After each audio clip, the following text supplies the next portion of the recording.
Um, so welcome everyone again. Really glad to have everyone here on the call.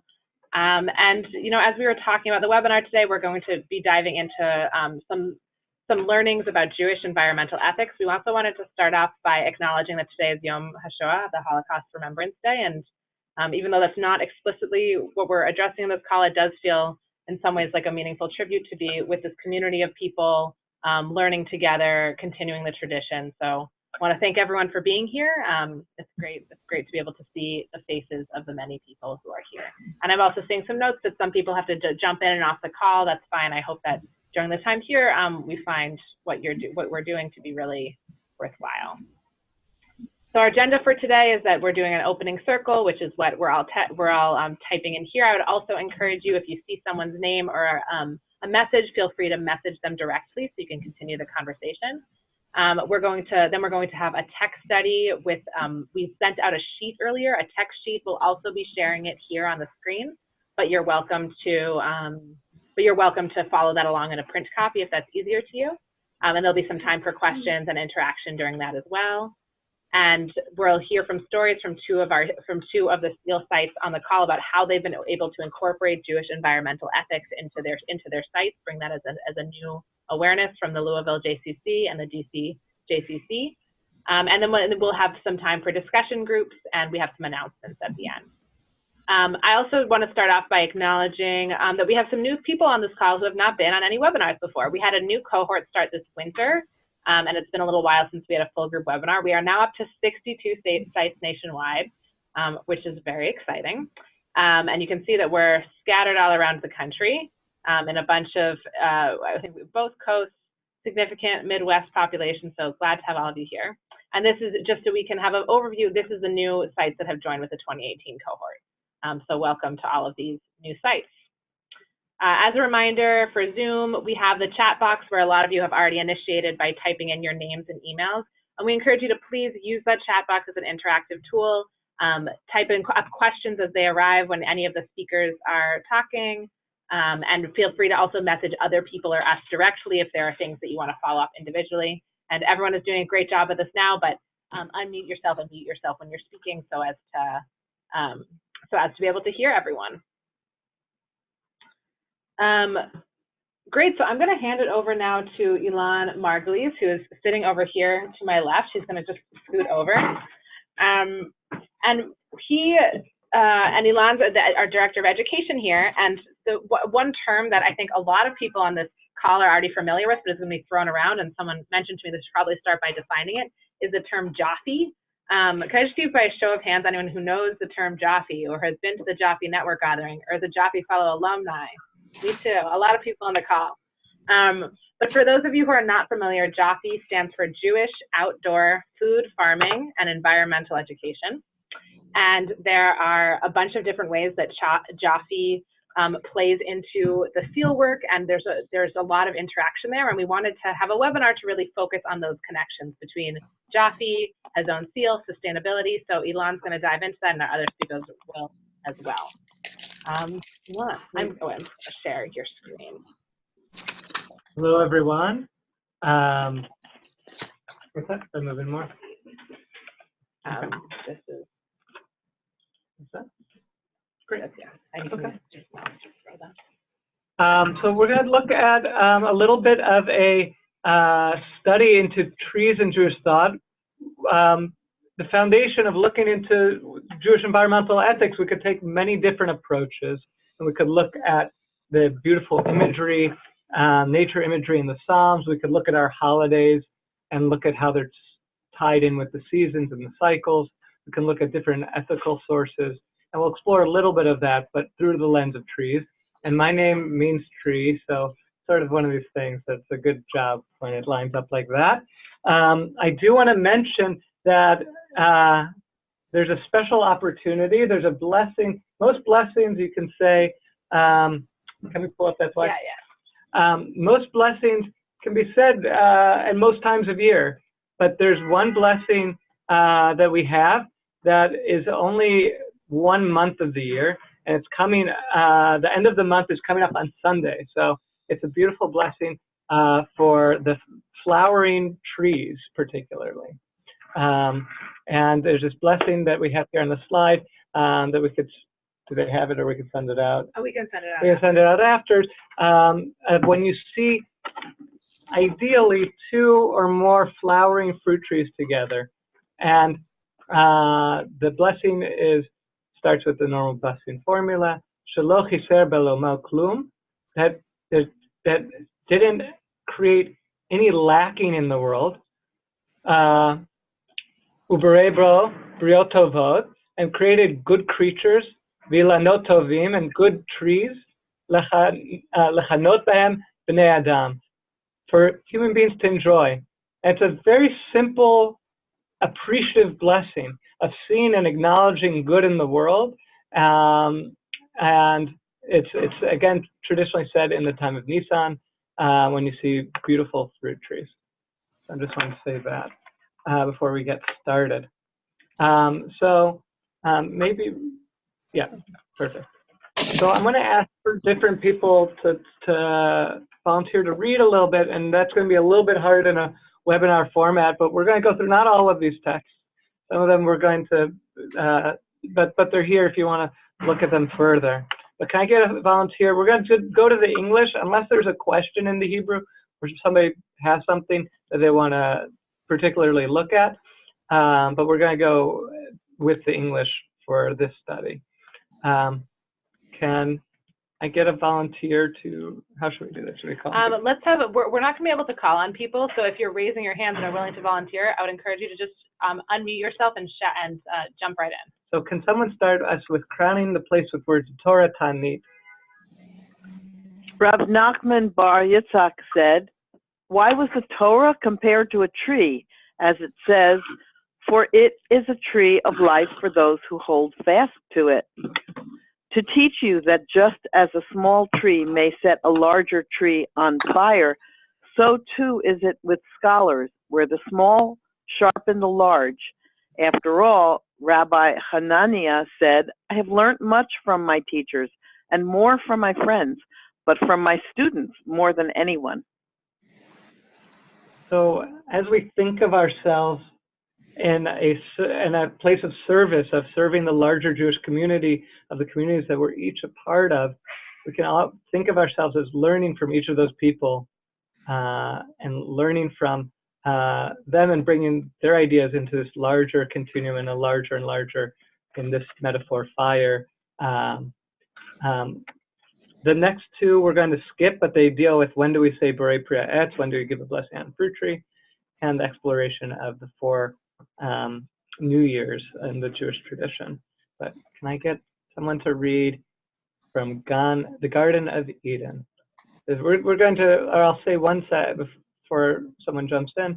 I'll say we're going to look at 3 chapters. We're going to look at chapter 1, and here we're going to look at sort of God's plan in the garden. Chapter 2 is going to be what happens when we have our own land. And chapter 3 is like that messianic ideal. We're going to look at our relationships to both Hashem and trees and creation in this study. So the Garden of Eden, Genesis 2.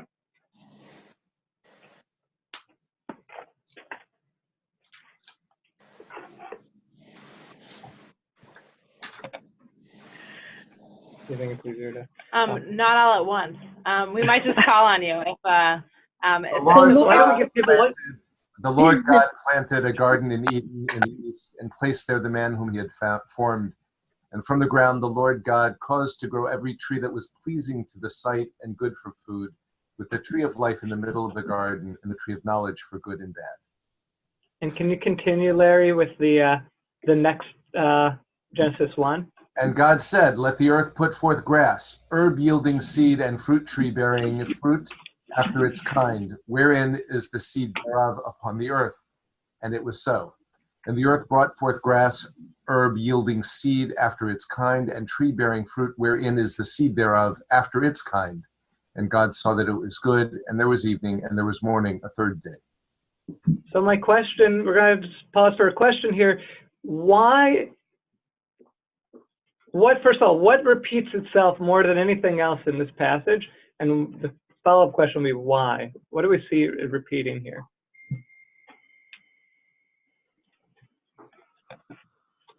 Seed. You got seeds, yeah. Fruit. You got fruit. I think people can take them. Would it be a problem if everyone goes off of mute? Yeah, maybe. Maybe. Okay. They can also type it in the chat. Box. Okay, you're gonna let you drive that. Yeah. So I'm going to encourage people that. We have some chats into the chat box. So if you're as ideas come up, you can type it into the chat box. Yeah. Great. So I'll read them out. The idea of good. Yeah. So we've touched on the seed and we've touched on fruit. I'll say one other one is that we saw the seed after its kind, and the tree bearing fruit, wherein the seed of after its kind. This idea that a species, the seed of an apple produces more apples. That the seed of a plum produces more plums. When you plant a plum pit, you're not going to get a pear.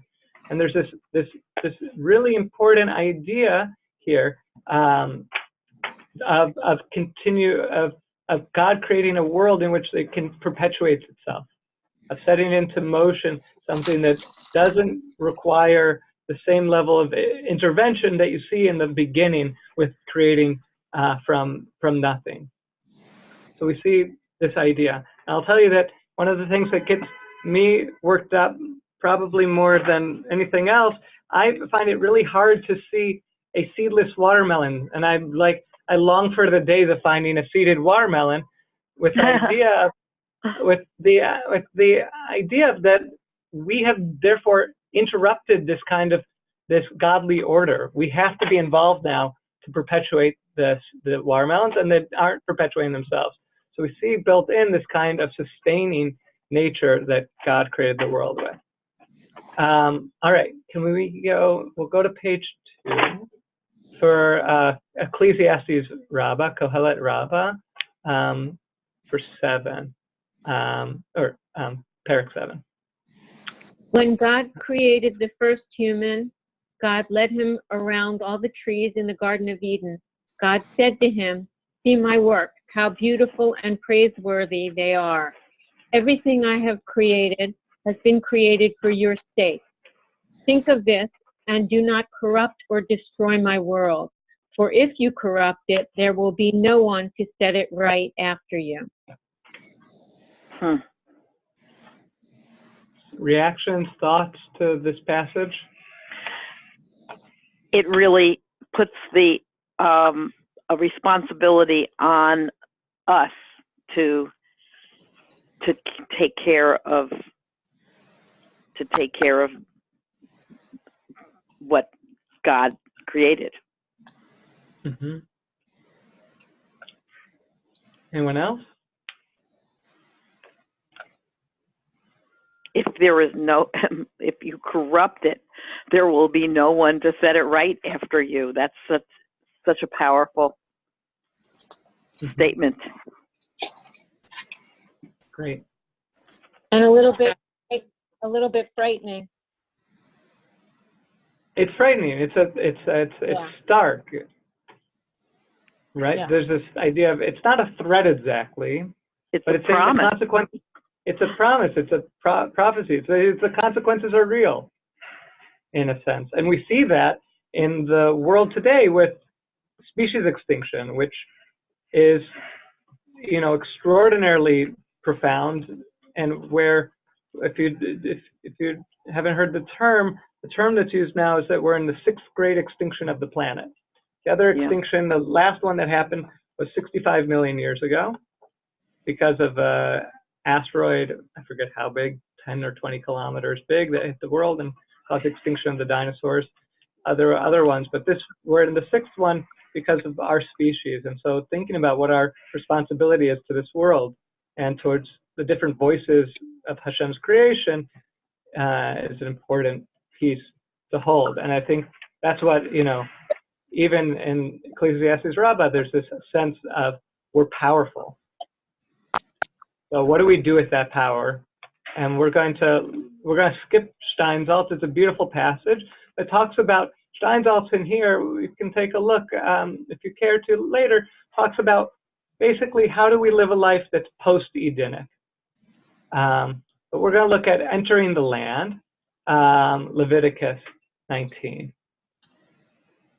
So this is when the Jewish people are first coming to enter the land of Israel, and so we've had the godly design of fruit-bearing trees, of perpetual nature, of that sustainability on just a fundamental level, sort of given as a blueprint. We're kicked out of the garden, but and when we finally have land again in a full and whole way as a Jewish people, here's our one of our first commandments as we enter. So Leviticus 19. And when you shall come into the land, and shall have planted all manner of trees for food, then ye shall count the fruit thereof as forbidden. 3 years it shall be as forbidden unto you, it shall not be eaten. And in the 4th year all the fruit thereof shall be holy, for giving praise unto the Lord. But in the 5th year may ye eat of the fruit thereof, that it may yield unto you more richly the increase thereof. I am the Lord your God. So my question to you is, why is, out of all the things that you could build in the beginning, why is this mentioned? Why is this important? Fruit trees.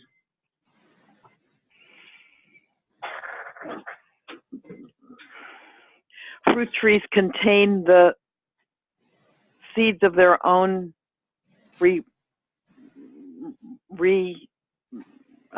reproduction. I mean,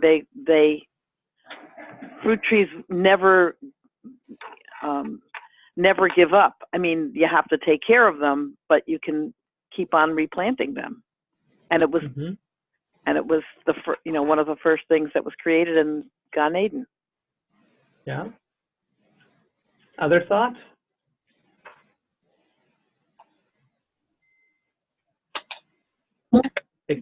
Yeah. You have to give trees a little while to establish themselves. So I know, like the fig tree of mine that keeps getting blighted by the winter and almost starting all over again. They need 3 years to fully come into their own, and the 4th year is holy. So so it's not for consumption, but on the 5th year, we can start eating. Yeah. Why not, for example, why not have it, let me see in the chat. We need to be protective, Leona said, we need to be protective and thoughtful in our use and management of nature's gifts. Why not create schools or create hospitals or create B'tei Midrash, of study halls?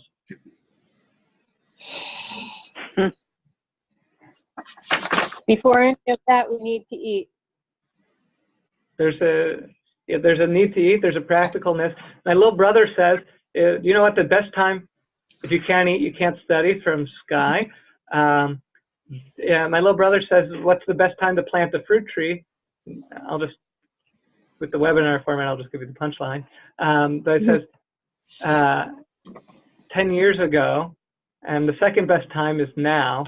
So there's this idea that it's going to take a long time, and to set down roots in a place that you're going to be living for a while is a way to say that you're home as well. So here our people are finding home in Eretz Yisrael and planting the trees, and we know the 7 species, among them are trees and other plants. And let's read Midrash Tahuma.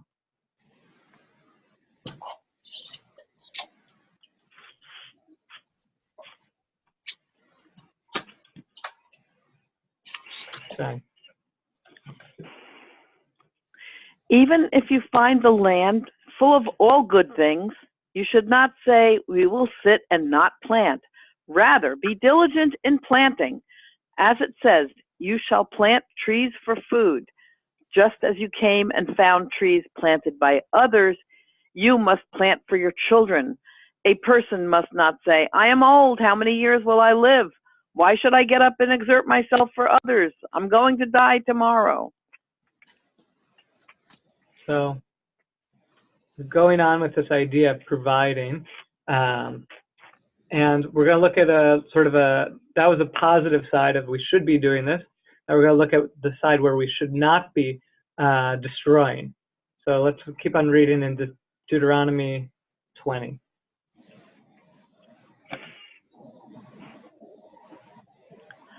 When you war against the city, you have to besiege it a long time in order to capture it. You must not destroy the trees, wielding an axe against them. You may eat from their fruit, but you must not cut them down. Is the tree of the field a human to escape from you into the besieged city? Only trees that you know do not yield fruit may be destroyed. You may not cut them down for constructing siege works against the city that is waging war on you until it has been reduced. So this passage is one of the foundational texts in the Jewish environmental thought. And it was used, if you've heard the term Bal Tashchit, the idea of a prohibition of destruction, basically, of just needless destruction, it comes from this idea. It says, you can't cut down a fruit tree in a time of war. So what does that mean in a time of peace? Obviously, in a time of peace, you can't cut down a fruit tree. And the rabbis go on to expand that to say that you shouldn't waste anything in this world, that it's a misuse of God's resources. And it says here, is a tree of the field a human to escape before you and to flee into the city? And we would answer that very clearly. We would say probably, no, it's not a human. A tree is not a human. It can't flee into the city. But the rabbis look at this and they take a passage of this, Ki ha'adam etz hasadeh, for a person is a tree of the field. And they go on to explore this idea of what does it mean for a person to be a tree of the field. And they use it almost in a Zen koan, like a meditation. And I'll leave it for you guys at the end or later on, but there's on the 4th page of this are some really beautiful texts on different rabbis thinking about what it means to be a tree of the field. And they explore this idea of really internalizing that value of looking to nature to explore our values, looking to nature to find inspiration and metaphor, and there's some beautiful stuff there. We will go now to the next page. Do you want to call on someone for this? Sure. I'm going to start calling on people. So, Jenny, could you read the next one? I will read Psalm 92. Can you hear me? Yes. Mm-hmm. Yeah. Okay. The righteous bloom like a date palm. They thrive like a cedar in Lebanon. Planted in the house of the Lord, they flourish in the courts of our God. In old age, they still produce fruit. They are full of sap and freshness, attesting that the Lord is upright, my rock, in whom there is no wrong. And will you continue with 96? Mm-hmm. Declare among the nations, the Lord is king. The world stands firm. It cannot be shaken. He judges the people with equity. Let the heavens rejoice and the earth exult. Let the sea and all within it thunder. The fields and everything in them exult. Then shall all the trees of the forest shout for joy at the presence of the Lord, for he is coming to rule the earth. He will rule the world justly and its peoples in faithfulness.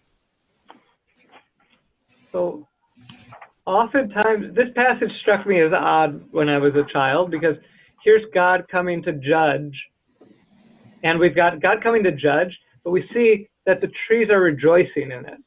And the idea of judgment at least in our modern vernacular, is this really negative thing, that someone's judging you, you're judging somebody else. But another way of looking at it is that God is turning God's gaze almost at the forest and taking notice of and accounting for. And that's something to celebrate. And we see in here beautiful language of the sea and the forest will rejoice. And one of the reasons we shake a lulav, I'll say, is because it's to understand that's how forests rejoice. of them waving before Hashem. So we've got this idea of the forest rejoicing. And one idea that I want to plant the seed, pun intended here, is that could the land rejoice, and what would God's judgment look like if there were not forest there to be accountable for Hashem? And what would, and I'll say that Israel is doing some really wonderful work in forestry and reforesting the landscape, and it's a work that's happening in some other countries as well now.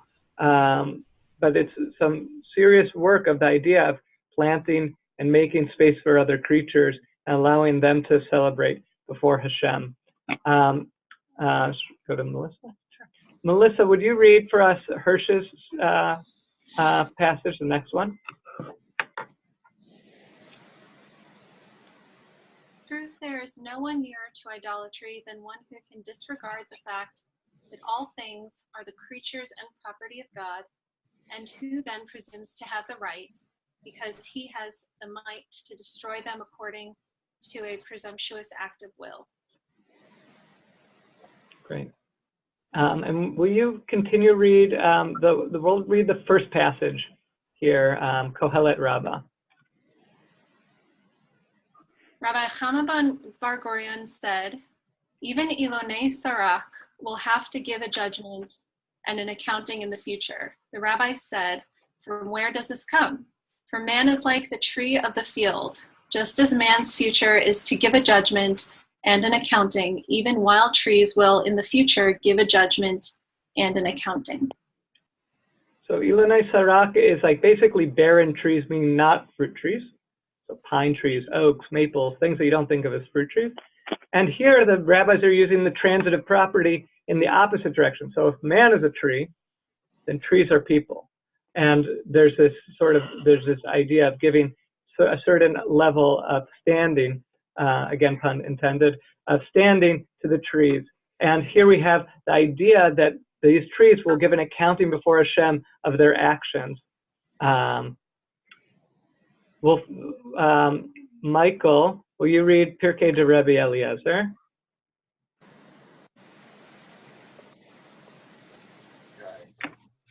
Six voices go from one end of the world to the other, and the sound is not audible.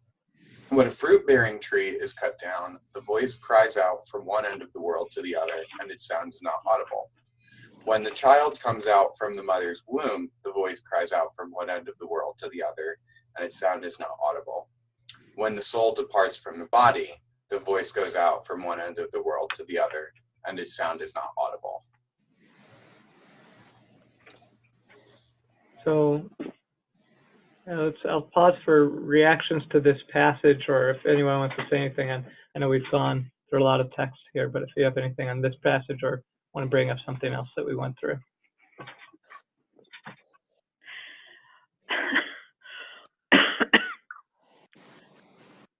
Well, this passage makes me think of that Shel Silverstein book, The Giving Tree. Does everybody know that book? I found it such a disturbing story. That's all I'll say.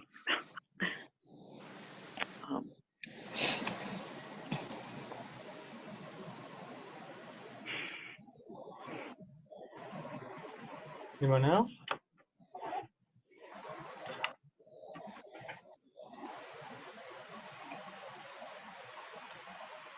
What I would add is that these six voices, the three that are elucidated here, and all six, are things that happen because of our leaving Eden.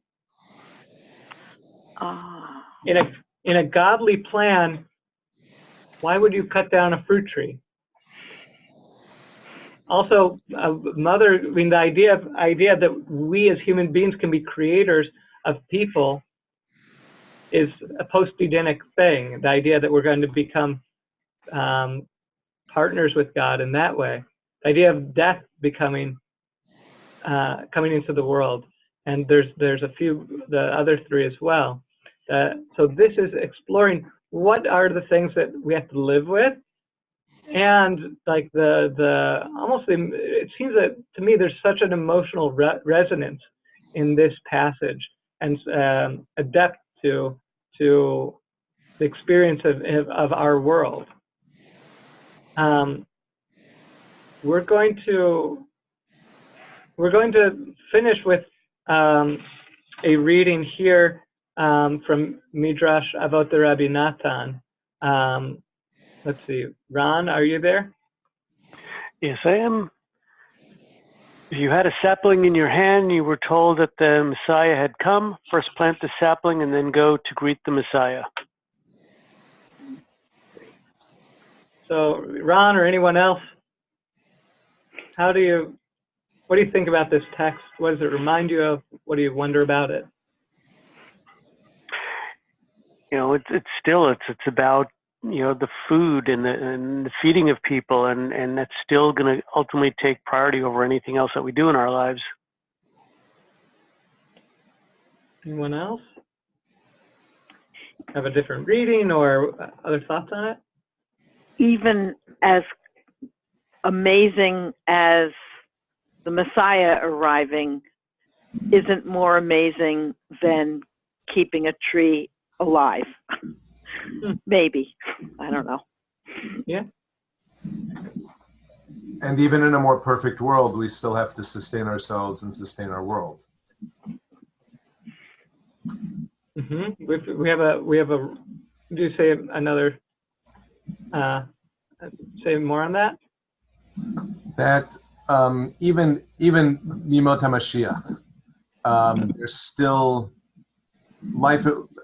It seems to be saying, well, life is going to carry on, and you still have to sustain yourself and your community and your family and your world. Even in the context. And Elizabeth said, Tikkun Olam is of the utmost importance, and Joan said, we must provide for future generations. So we've traced here in just a brief amount of time, we've looked at trees as in the garden of God creating a world built on the idea of sustainability and the idea that creation should beget creation, that the natural order of things is to perpetuate themselves for goodness. We then jumped into what our role is for providing for both ourselves, of community, of the idea of not desisting from the work, but rather what it means. And even in our times of struggle, even in a time of war, what our moral boundaries are in that sense. We looked at a little bit, I'll say, at the metaphors of trees, but I would really encourage you to look at that at a different point. And then we looked at what it means for God to look at the world from almost a godly perspective, of God seeing the rejoicing of other creatures, of the accounting of non-human lives, of our power, of the power that we have in relation to what we can do and what we should do. And then the inspiring piece of what it means to build a world, even when the Messiah is here, we build a world still for goodness, still based on godly design, and still to support each other, even into the Messianic era. So how do I jump out of this one? So go back to the Elan note thing. Yeah. So, you know, it's a couple, I'll just put my plug in one more time. It's a couple days left if you see a fruiting tree to say this blessing. It's a time to bring goodness into our own lives. So I bless us that we see the world as though it's not lacking anything, and that there's beautiful creatures and beautiful trees, and that we can really delight in this spring and find joy and wholeness in that. Here. That, Shabbat Shalom to everyone for tomorrow, and I'll hand it back over to Rachel, unless there's questions or anything. Okay. So Yasher Koach to Elan. Thanks to everybody for studying with us, and we are going to move on now, but if you have questions, feel free to message them to us directly, and we can respond in the chat box. I'm going to hand it over to now that we just learned some really beautiful texts. And one question is how can these texts actually help us tell stories and improve our sustainability work within our institutions? So I'm going to hand it over. We're going to have two representatives speak, and I'm going to start with Michael Fraud, who is the Jaffe Director at JC Louisville, to speak a little bit about his work.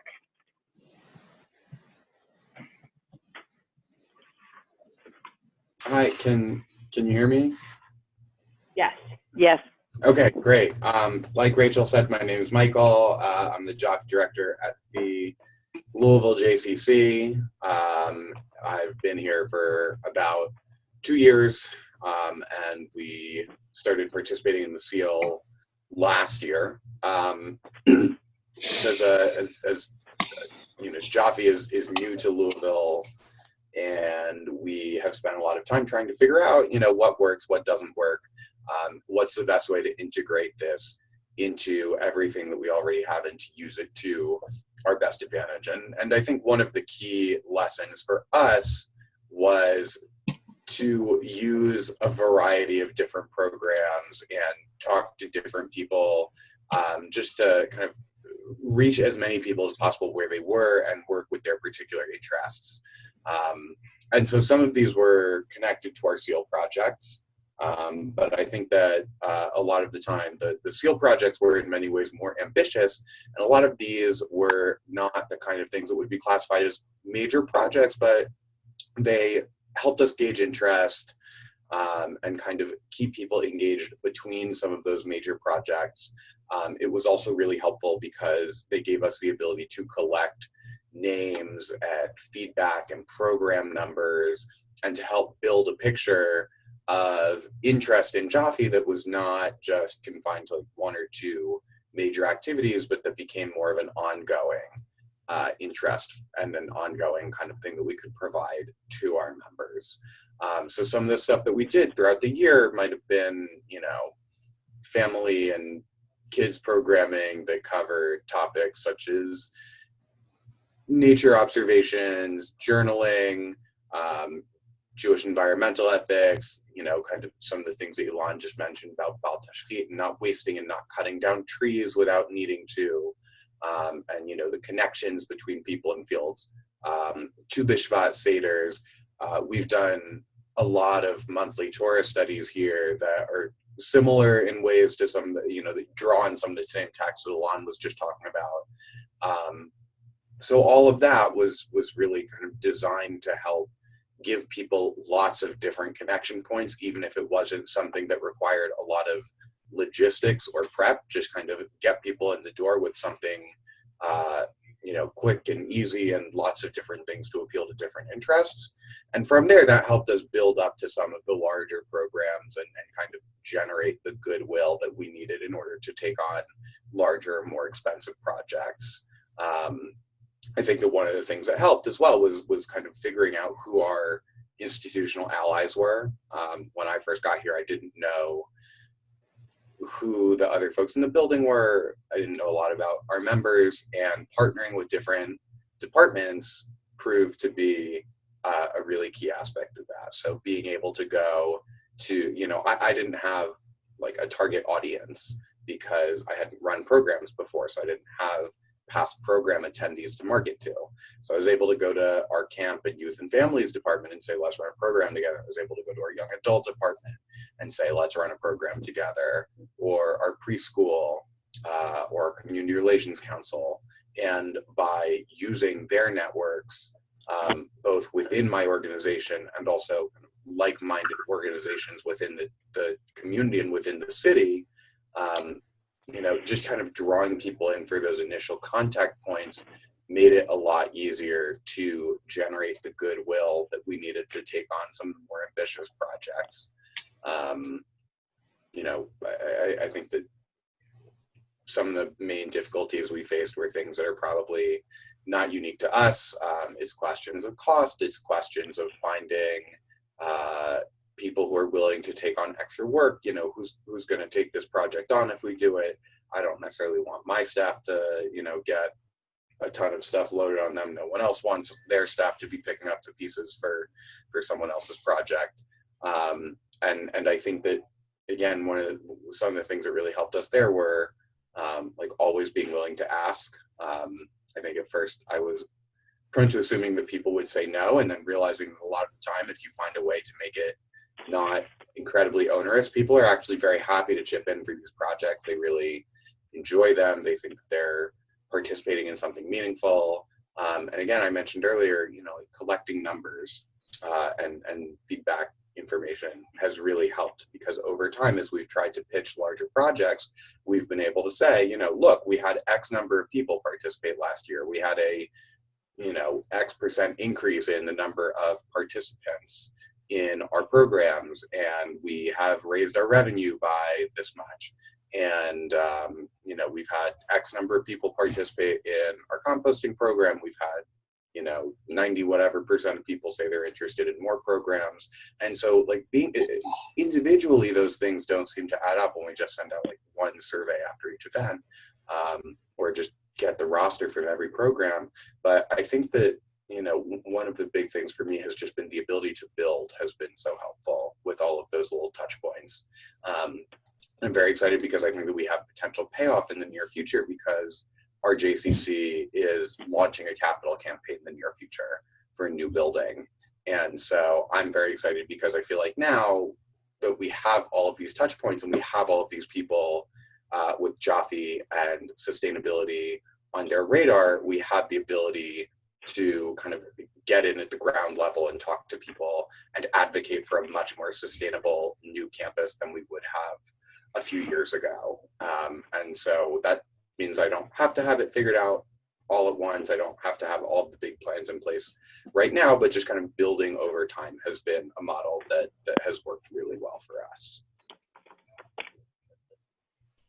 Awesome. Thanks, Michael, for sharing that. If anyone has questions for Michael, feel free to type them into the chat box. But for now, we're going to move on and be able to hear from Daria Watnick about her experience.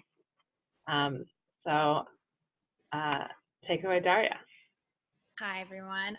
So I'm the Director of Jewish Engagement at the Edlovich DC JCC in Washington, D.C. I was a Jaffe Fellow in the last cohort, and so that's where our work started, was through my Jaffe Fellowship.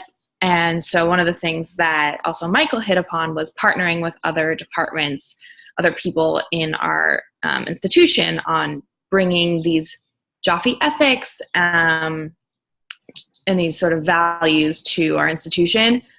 We have a really amazing community service department, and that's something that we found that our community was really looking for, was ways to connect to community service, but also bringing the Jaffe side of that together, especially for families with young kids. So we hit upon this sort of cross-section. Families really want a way to engage their kids in community service and teach them about social justice and these values. So I've been working with our community service department on that, and that's been a really amazing partnership.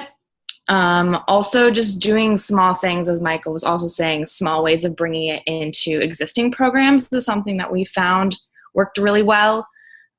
So we have really big holiday programs at our institution that I think many synagogues and other JCCs probably do. So for Purim, we did something like taking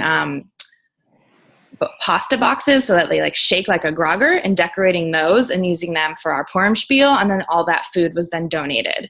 So it's one way of like not having the single-use groggers that you then throw away, and also bringing in community service and providing for those in need. So that was something that worked really well for us. We've also brought in sort of community service aspects into other programs. Like we made sandwiches for homeless folks at our Purim Carnival as well, and then all of those were donated to an after-school program for underprivileged youth in our area. So things like that we're slowly bringing in program-wise, and sort of getting people to start thinking about other things. And we're making sure to, post messaging about all these things. And like, this is stuff that's important to us, important to our community. And that's how we've been doing that. I just started the seal process. So that's something that's moving really slowly, but in terms of more of those like sustainability efforts. But we're working really hard on that, and hopefully we will be able to move forward, and working with getting a green team on board has been really helpful for that. And I've been working a lot with community service, and we're working on some cool opportunities there in terms of bringing in sustainability things and providing for people in the community. So that's that. Awesome, thanks. Does anyone have any questions for Daria or Michael quickly? Anyone has any quick questions or thoughts?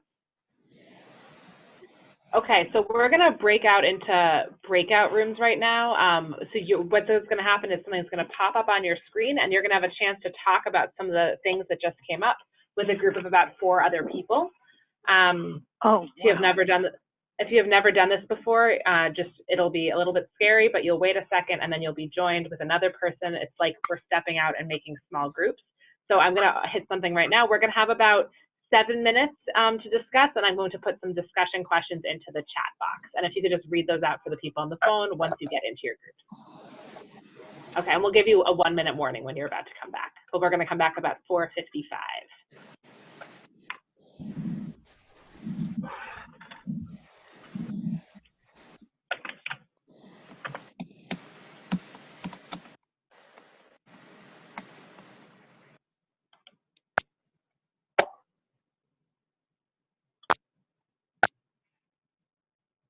Mike, are you there?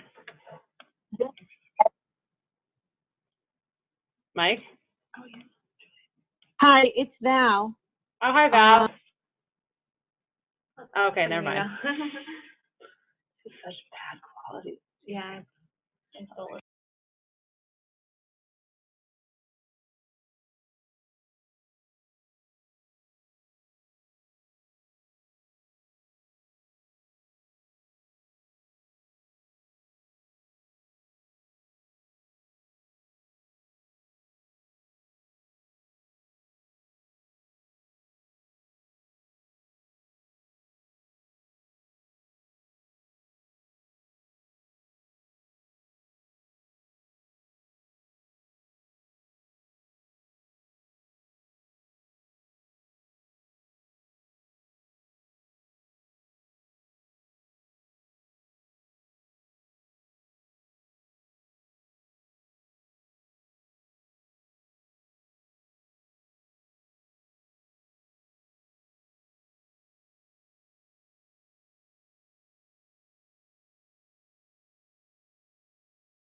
Welcome back up to everybody as you trickle back in.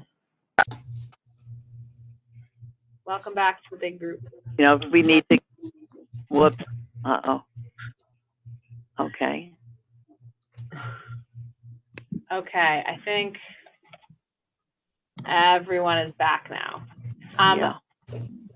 Great. So we are going to be wrapping up shortly, but I hope that people are taking away things that they learned. One thing that Shaked and I were discussing during this is that we love the idea of pasta box groggers, and definitely want to do that next Purim as both a sustainable alternative and a service project. So I hope that everyone is leaving with a tool that they can think about. Just a few more announcements before we close out.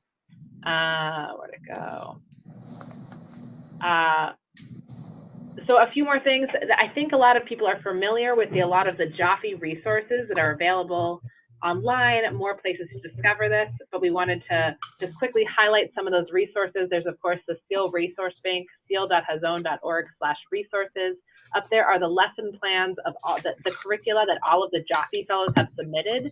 So there's a really wide range of curricula on everything from Jewish cheese making to the Jewish calendar cycle, lots of gardening and composting curriculum. So please check out that link, seal.hazon.org/resources for those lesson plans. We also just wanted to give a shout out to a wonderful website called Kanfei Nesharim, which is an amazing resource for all things environmental justice. Excuse me, put it the wrong slide. As many of you know, we have a couple of Jaffe Fellows who are on this call, but the Jaffe Fellowship is a year-long training for young professionals trying to incorporate more Jaffe into their organizations. If you're interested in having a Jaffe Fellow at your organization, please reach out to us. And just a shout out that from October 11th to 14th in Michigan is a Jaffe Network Gathering, which is going to be an amazing conference of Jaffe professionals, a weekend focused on learning about Jewish outdoor education, Jewish outdoor food farming and environmental education. So please come, and there may be scholarships available for Seal Site. And I'll be there, so I'll get to meet some of you hopefully. One more call. I hope you all saw this really great picture of seals in your email, but many of you have been matched with your seal mentor. That was right before Pesach. Now we're after Pesach. So please, if you have not yet gotten a chance to connect with your seal buddy, you can be like the seals in this photo and hang out together and learn from each other. So I encourage you to reach out. Lovely seals. So, hi everyone. In case some of you may know, we're in the counting of the Omer, and it is currently the second week of the Omer. It started on Sunday and it runs till I think Saturday. And so the second week, the Sefirah, or like the count, or basically is talking about discipline and boundaries. And so at Hazon, we're doing something called the Omer Challenge, making the Omer count. And I don't know if any of you are on social media, but you may have seen a few posts go by on Instagram or on Facebook. And basically what we're encouraging you and what we're challenging you to do for April and May, each week is going to be a different challenge that's lined up with one of the different counts. So for this week, we encourage you to take a photo of how you're reducing your plastic use, whether it's using a reusable bottle or a reusable bag or anything really. We encourage you to be creative and have fun with it. And then post it either on Facebook or on Instagram. You can email it to us, include those hashtags. You'll see a bunch of cool ideas already in those hashtags. And then we'll feature you, and you may even get something cool from Hazon, some swag.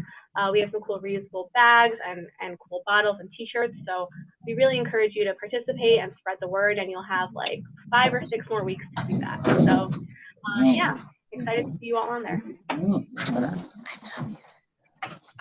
Great, and I think that almost everybody here on the call right now is in this stage 3 project implementation phase of the Hazon Seal. So that means that you've taken the audit, you've built a green team, and right now you're in the phase of figuring out what your projects are. I want to just let everyone know, I think I've spoken to many of you one-on-one about this, but we are in the midst of doing some really major upgrades to our online audit. So stay tuned in the next couple of weeks for an email about what those changes are. We're developing new online resources and innovative tools that will help you with your sustainability work, and we'll be unveiling those soon. In the meantime, as always, feel free to reach out with any questions, and thank you so much for taking the time to learn with us this afternoon, and have a great Omer week 2. Omer week 2. Yeah.